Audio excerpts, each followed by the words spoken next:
नमस्कार, स्वागत है आपका स्मार्ट खेती में। मैं आपको लेकर आया हूं आज चंडीगढ़ की पंजाब यूनिवर्सिटी में। पंजाब यूनिवर्सिटी में आप यहां पर देखेंगे बैम्बू फार्मिंग। मेरे पीछे जो आप देख रहे हैं ये रॉकेट की गति से तेजी से बढ़ने वाला बांस है जैगेंटिस। और आप देख करके आपको लगेगा कि ये कहीं अमेजन के जंगलों में खड़े हुए इतने मोटे बांस है, लेकिन नहीं, ये नॉर्थ ईस्ट भी नहीं है, ये चंडीगढ़ है। और ये हरियाणा, पंजाब, राजस्थान, पूरे देश में कहीं भी हो सकता है। हम आपको बता दें कि बांस की करीब 1600 वैरायटी हैं पूरे हिंदुस्तान में, कुछ वैरायटी कहीं भी हो सकती हैं। और इस तरह से ये जैगेंटिस जो है, यहां पर हमें पता लगा कि इसकी उम्र मात्र 3 महीने है। 3 महीने में भी ये इतना ऊंचा चला जाता है। उसके बाद जैसे ही वो ड्राई होता है, सूखता है, उससे पहले उसको काट लिया जाता है। उसके क्या उपयोग हैं ये सब हम जानने की कोशिश करेंगे। बांस को लेकर जो सरकार ने जो अपना प्रोजेक्शन दिया था, उसे जो एक तरह से लकड़ी से घास में की कैटेगरी में उसको रखा और बांस की खेती पर किसी तरह का प्रतिबंध, उसे काटने पर किसी भी तरह का प्रतिबंध न हो, यह एक नियम बना दिया गया। तब से पूरे देश में बांस को प्रमोट किया जा रहा है।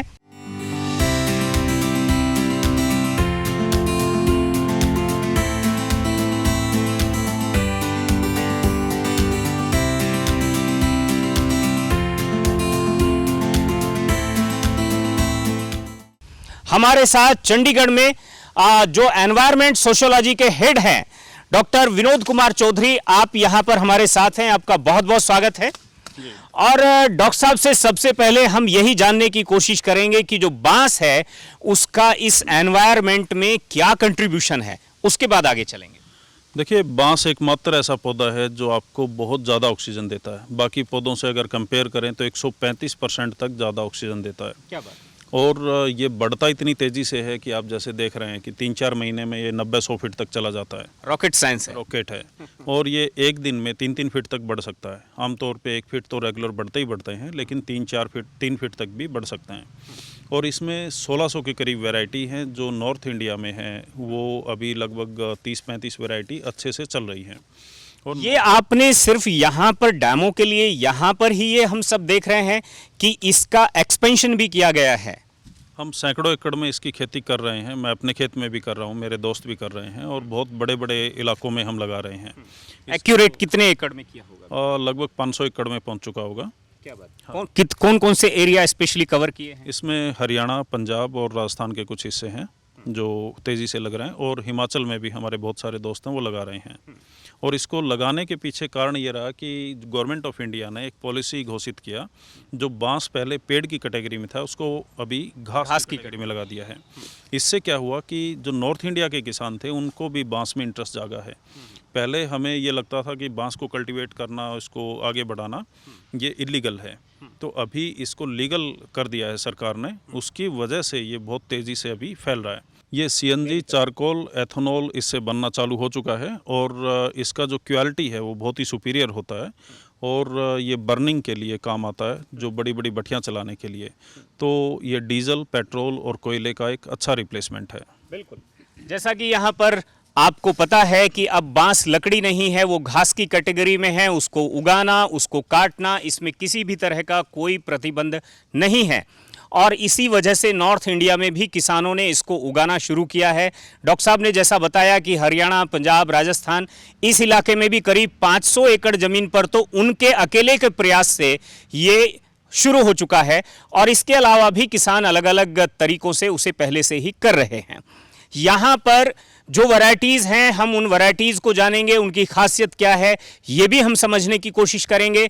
और सबसे पहले शुरुआत करते हैं इस रॉकेट बैम्बू से। जी, इसको नाम जैगेंटस है और चाइनीज़ बैम्बो भी बोलते हैं, लेकिन चाइनीज़ बैम्बो थोड़ा डिफरेंट होता है। चाइनीज़ बैम्बो में क्या होता है, 5 साल तक वो बिल्कुल नहीं बढ़ेगा, और 5 साल के बाद वो तुरंत 90-100 फीट का चला जाएगा विदिन 3 महीने में। और ये थोड़ा डिफरेंट है, लेकिन उसके जैसा ही है। ये जैगेंटिस बोलते हैं इसको।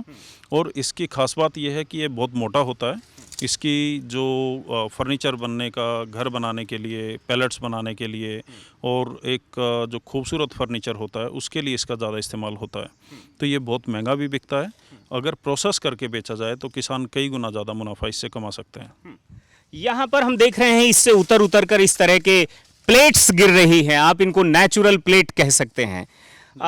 इनका क्या उपयोग? देखिए, इसके हज़ारों उपयोग हैं। ये इसका पैकिंग मटेरियल बनता है, गत्ता बनता है, पेपर बनता है, कटोरियाँ बनती हैं, चम्मच बनते हैं, डिस्पोजल आइटम बनते हैं। ये सीधे भी पैकिंग मटेरियल के लिए इस्तेमाल हो रहे हैं अभी।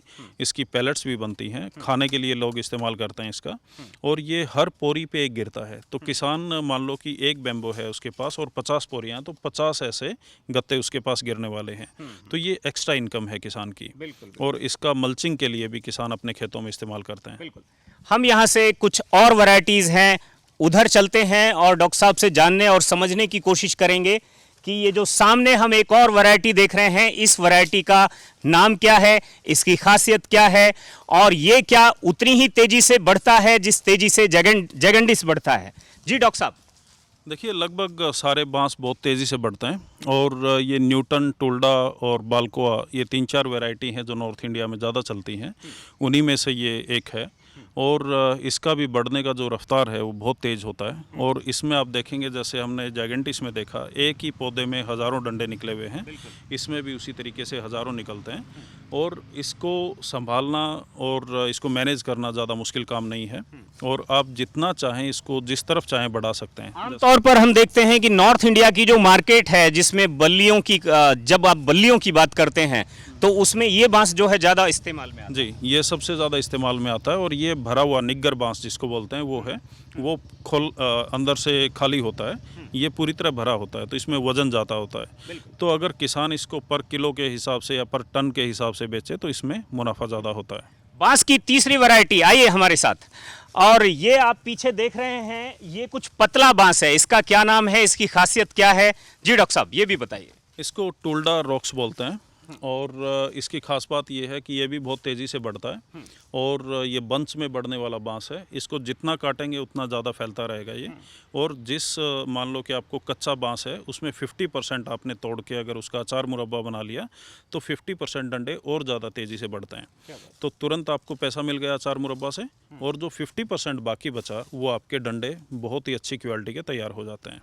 यहाँ पर बांस की उपयोगिता जो है वो बांस की वैरायटीज के साथ में बदलती रहती है और इस उपयोगिता में आप कुछ और बांस देखेंगे। बांस खेतों की बाढ़ लगाने के भी काम में आता है। आपको बाढ़ लगाने में नेट पर अवेलेबल है कि इतने हजार रुपया लगेंगे पर एकड़, लेकिन यहाँ पर आप ये देखेंगे, क्या शायद ये बाढ़ के लिए उपयोग आने वाला बांस है? ये अर्बन हाउसेज में जो दीवारों के साथ में लगाते हैं, हैज बैम्बो बोलते हैं इसको। तो ये बहुत ही खूबसूरत हैज बनाता है क्योंकि यहाँ पे इसको धूप नहीं मिल रही है तो बहुत कम बढ़वा। खेतों की भी हैज बना देता है? हाँ, खेतों की भी बना सकते हैं, लेकिन खेतों की हैज बनाना चाहिए आपको टोल्डा, न्यूटन या बाल्कोआ से और या एक डी स्टिक्टस बैम्बो है उसके पीछे लगा हुआ है उस तरीके से, क्योंकि वो पैसे ज़्यादा देते हैं। ये केवल देखने के लिए काम आता है। इसके चटाई वगैरह, मैट और ये सब चीज़ें बनती हैं।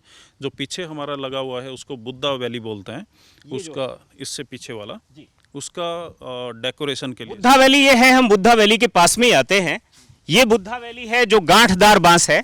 जी, इसके बारे में आप बता रहे थे। इसको बैम्बूसा वल्गरिस या बुद्धा वैली बोलते हैं। इसमें गांठें होती हैं छोटी छोटी और ये देखने में खूबसूरत लगता है। अर्बन हाउस होल्ड में भी लगाते हैं इसको।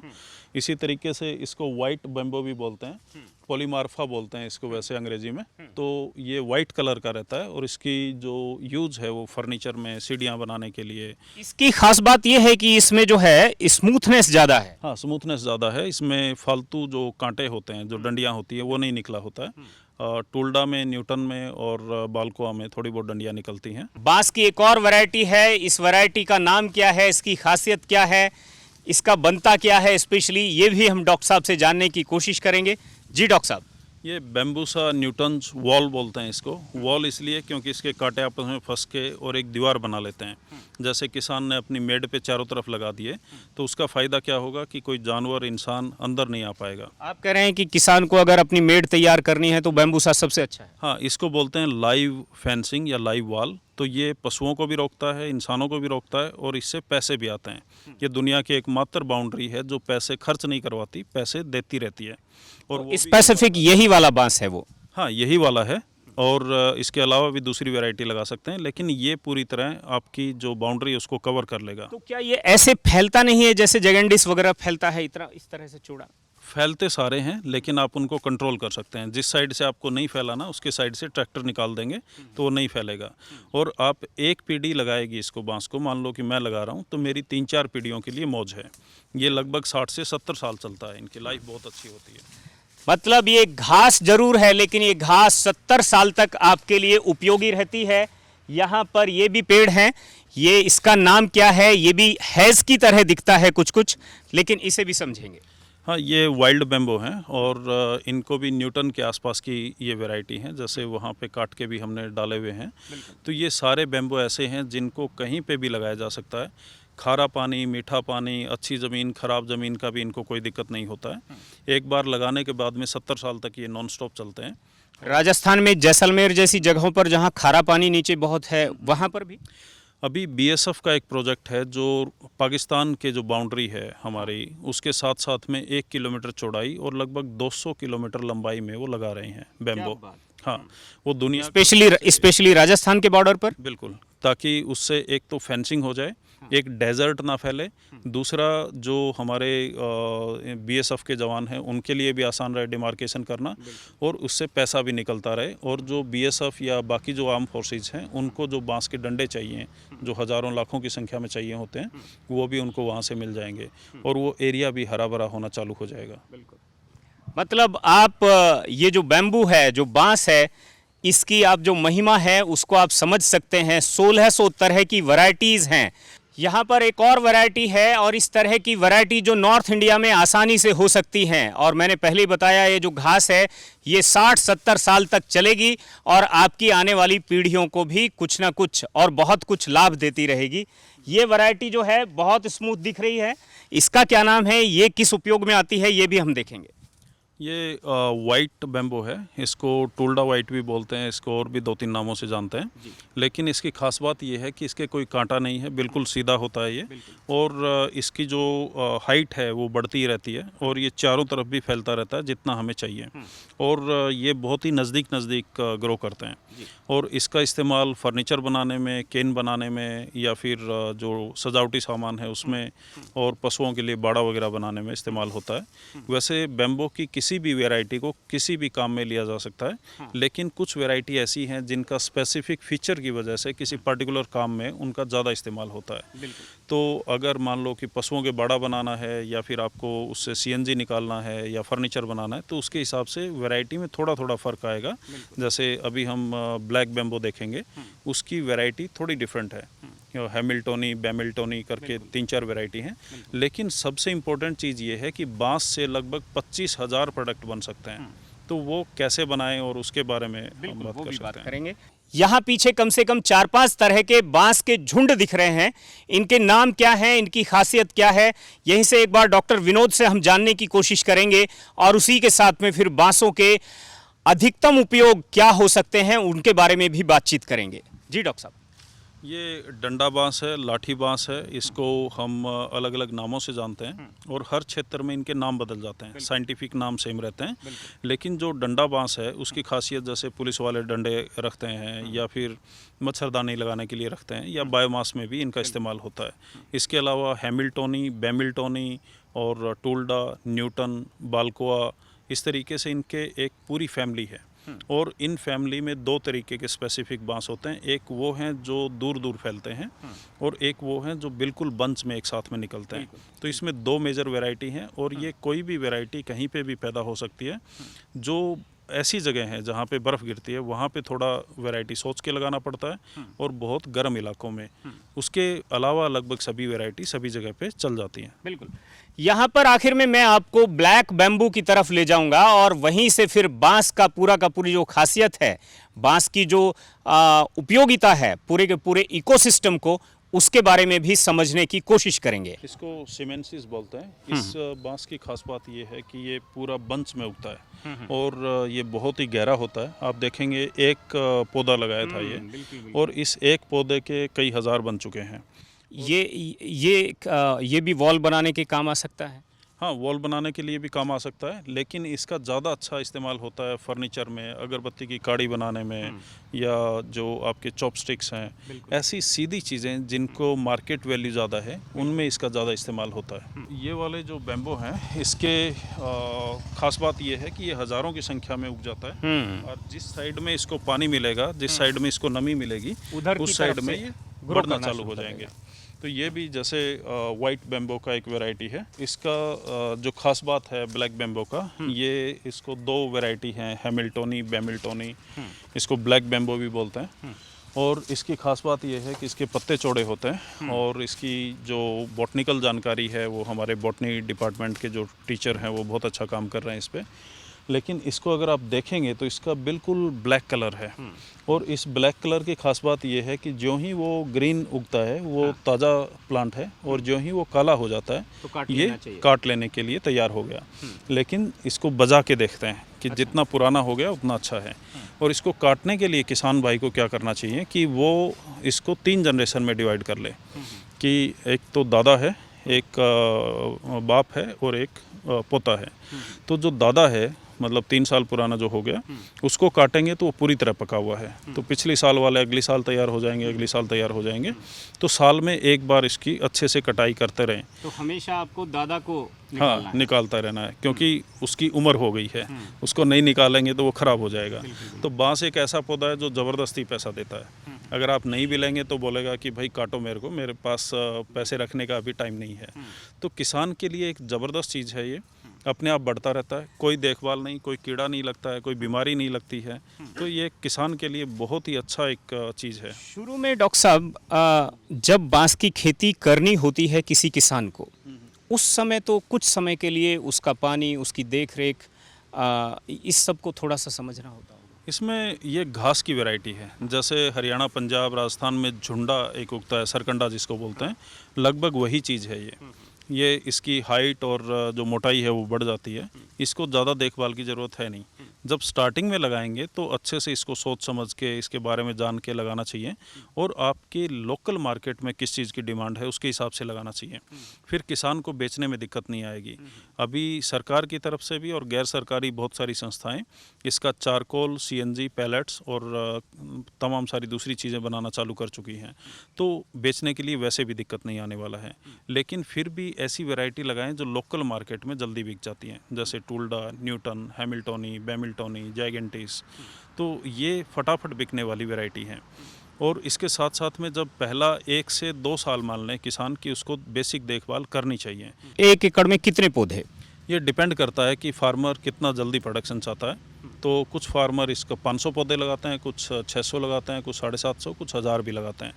तो आपका रिकमेंडेशन? मेरा रिकमेंडेशन ये है कि 600 से 750 के बीच में लगाने चाहिए, ताकि उनकी ग्रोथ भी अच्छी हो और आपके पास साइजेबल क्वांटिटी हो बेचने के लिए।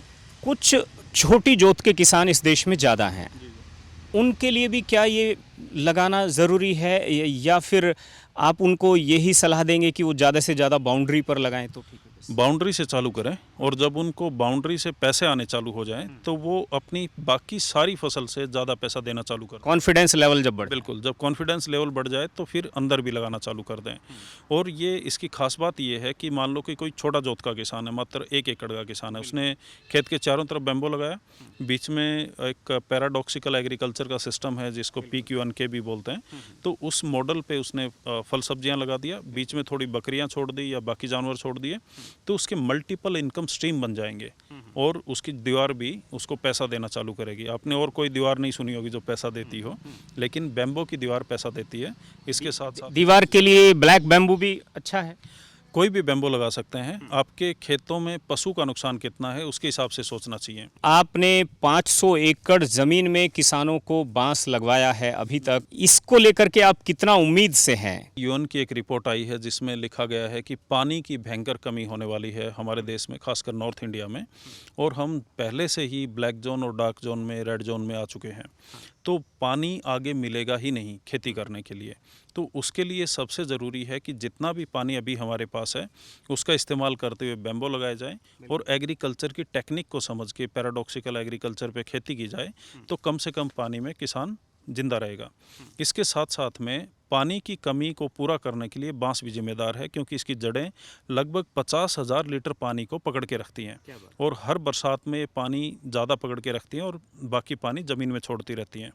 ज़मीन को ये ऑर्गेनिक करते हैं, फर्टाइल करते हैं। इसके आप देख रहे हैं हर जगह पे पत्ते जो गिरे हुए हैं, ये पत्ते ज़मीन को ढक के उसको ज़्यादा नेचुरल बनाने में हेल्प करते हैं। तो ये कंप्लीट इकोसिस्टम जनरेट करता है और इससे रोटी, कपड़ा, मकान, दुकान, आप जो सोच सकते हैं वो सब बनता है।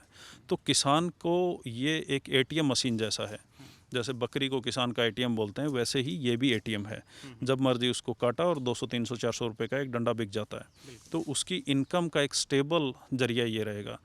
इसके बाद में आपने क्लाइमेट चेंज, ग्लोबल वार्मिंग पे बहुत सारी सरकारों का और इंटरनेशनल बॉडीज़ के बारे में जो हल्ला मचा रहे हैं, उसका सॉल्यूशन भी बांस है, क्योंकि कार्बन सिंक करने में बांस का कोई दूसरा मुकाबला नहीं है। ये हवा से धूल कण, carbon dioxide, carbon monoxide, sulphur dioxide, इन सब को कंज्यूम करके अपने अंदर समा लेता है। बाकी पौधों के अलावा ज़्यादा CO2 को कंज्यूम करता है। जी, लगभग 130 से 135% ज़्यादा लेता है ये। और उसका फ़ायदा ये होता है कि हवा बहुत जल्दी साफ़ हो जाती है और ये ऑक्सीजन भी ज़्यादा छोड़ता है, क्योंकि इसकी ग्रोथ भी अनलिमिटेड है।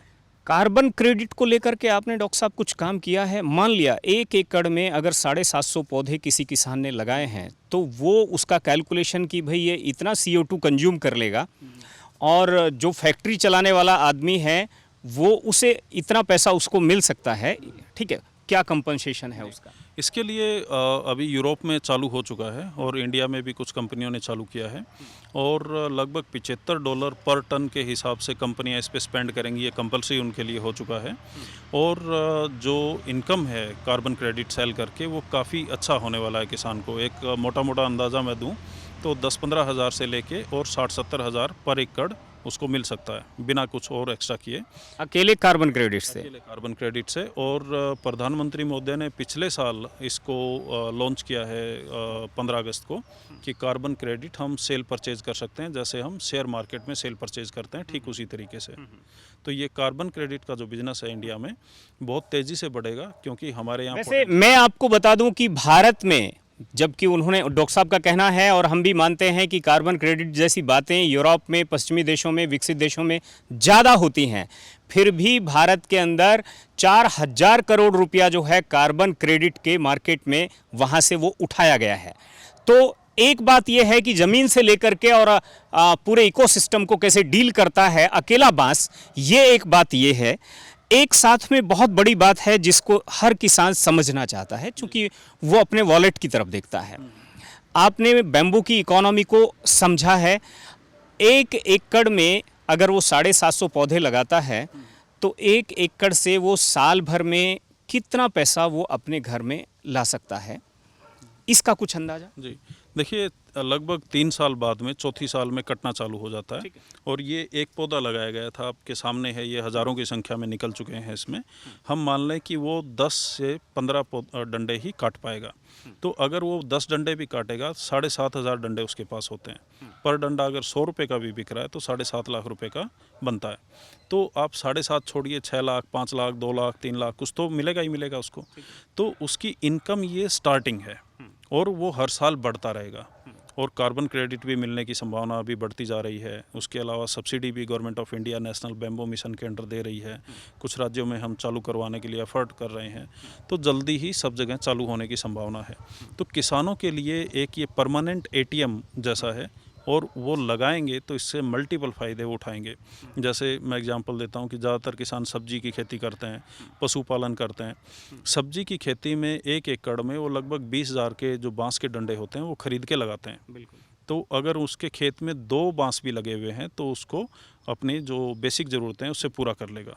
अगर उसने थोड़ा ज़्यादा लगाया तो मान लो 20,000 रुपये वहाँ पे सेव कर रहा है, पशुओं के बाड़े बनाने पे सेव कर रहा है, बाउंड्री को अच्छे से बना लेता है ताकि आवारा पशु उसके खेत खराब नहीं करें।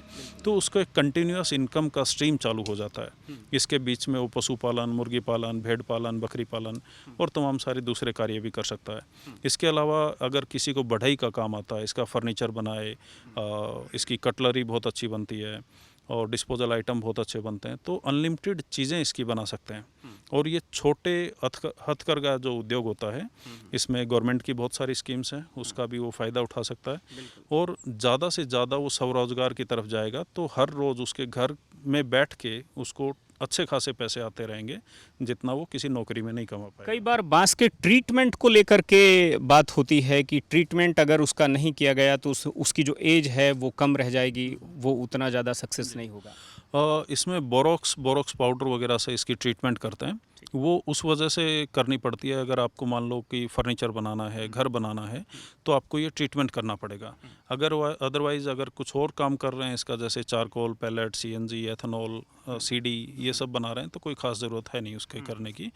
क्योंकि बांस की जो लाइफ है, आप उसको अगर हल्का सा वार्निश या पॉलिश करते रहे और हल्का सा ट्रीटमेंट भी कर लिया और उसका घर बना लिया, तो वो सैकड़ों साल में चला जाता है ना।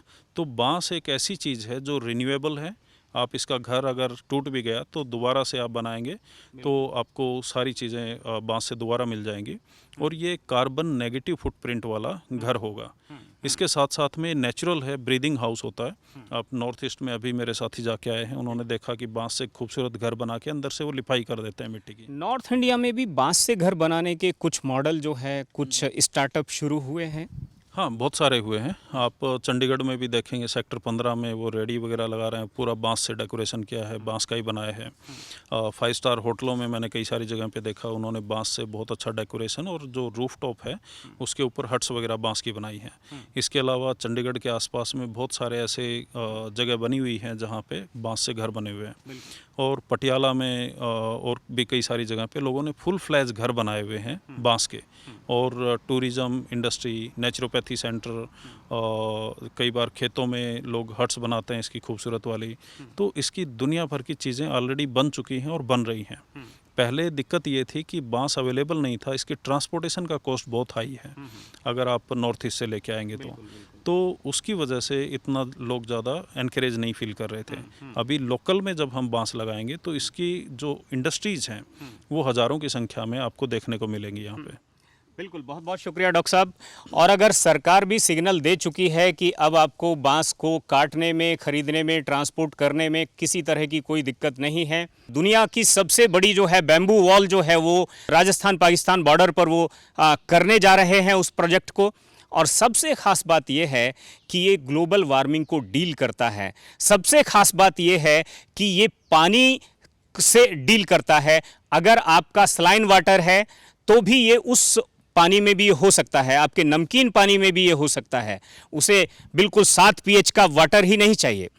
तो इसको लेकर के, और दूसरा उसकी जो इकोनॉमी है, पर एकड़ है, बाउंड्री को लेकर के है, ये सब इतना ज़्यादा है कि अगर आपने बांस को अपना मिशन बनाया तो ये बैम्बू मिशन केवल सरकार का मिशन नहीं बल्कि हर परिवार का मिशन भी बन सकता है। तो स्मार्ट खेती में मुझे इजाज़त दीजिए। अगर आपने किसी तरह का कोई बीड़ा उठाया है, अगर आपने अपने यहाँ पर किसी तरह की स्मार्टनेस दिखाई है खेती में, तो आप हमें ज़रूर बताइए। हम आएंगे आपके खेत तक और दुनिया को दिखाएंगे आपके यहाँ की स्मार्ट खेती।